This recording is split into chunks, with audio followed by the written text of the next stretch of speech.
revoir et de questionner toutes les structures. En question principale, je reconnais maintenant le député de La Fontaine. En tout cas, Mme la Présidente, il y a un dénominateur commun dans les questions en transport, Transplant Québec et en santé. On a un gouvernement déconnecté qui est dans le déni de la réalité. Alors, continuons avec le projet de loi 2 qui a été enfoncé dans la gorge de tout le monde et qui, aujourd'hui, on peut le voir, après presque 2 semaines de ce bâillon-là, à tous les jours, on voit les aspects très négatifs. Après les 27 directeurs des services professionnels, les DMSP, ce sont les 18 directeurs territoriaux qui organisent la prestation des services, qui pensent, eux, aux patients. Les 18 directeurs ont écrit directement au ministre le 21 septembre dernier en lui disant en substance le projet de loi 106, qui est devenu le 2, est tout sauf constructif. Les délais d'implantation sont irréalistes et il n'y a aucun plan de financement additionnel. 1 mois après, ils ont reçu une réponse du sous-ministre, Daniel Pagé, qui leur a dit « Merci pour votre bonne collaboration ». Wow! C'est ça le déni de la réalité d'un ministre qui a un sous-ministre qui répond ça. La réponse du ministre de la Santé. Oui, Madame la Présidente, je pense qu'on a toujours dit, et je vais continuer de le dire au cours des prochains jours, on avait besoin de bien expliquer le projet de loi 106 qu'on n'a pas eu la chance de faire durant l'été. Je veux juste être clair.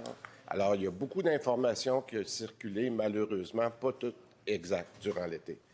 Alors, Madame la Présidente, je le vois très bien, juste au niveau des 2 webinaires dont j'ai parlé cette semaine, mardi soir pour la FMSQ, hier soir pour la FMOQ. Hier soir, justement, il y avait près de 2000 médecins qui étaient sur le webinaire. 2000 médecins. Alors ça, c'est des gens qui veulent comprendre exactement, maintenant qu'on a la chance de pouvoir expliquer la loi, qui veulent savoir qu'est-ce qu'il y en est. Ça inclut les directeurs territoriaux, autant du côté de la médecine familiale que les directeurs territoriaux qui s'occupent justement pour les médecins spécialistes aussi.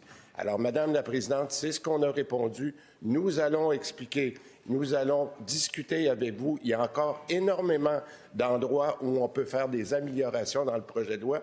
On a tendu la main cette semaine aux 2 fédérations pour expliquer des changements qui sont possibles. Madame la Présidente, on va continuer d'avancer de cette façon-là. Première complémentaire. Moi, j'entends pas on va continuer d'avancer. J'entends on va continuer de s'enfoncer. Le gouvernement est en train de s'enfoncer après 2 semaines d'un bâillon. Passe pas une seule journée sans qu'on voit les effets négatifs.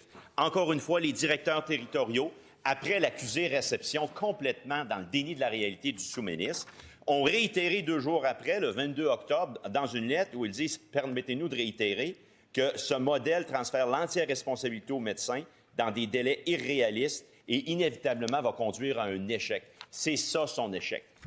La réponse du ministre.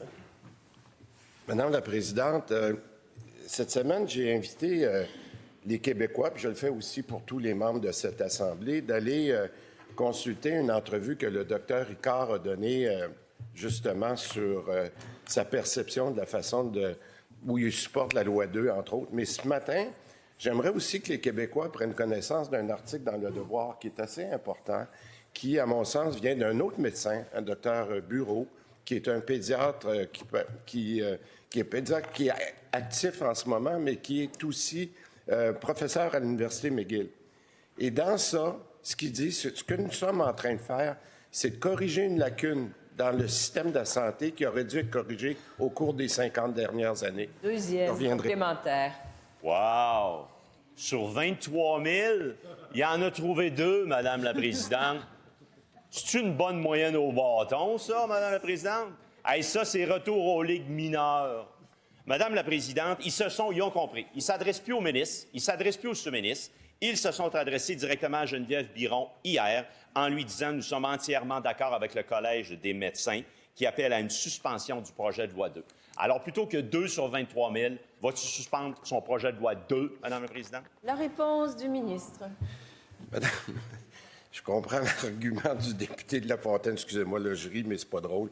Depuis le début des négociations, Madame la Présidente, et c'est pour ça que je fais référence à la lettre du docteur Bureau ce matin.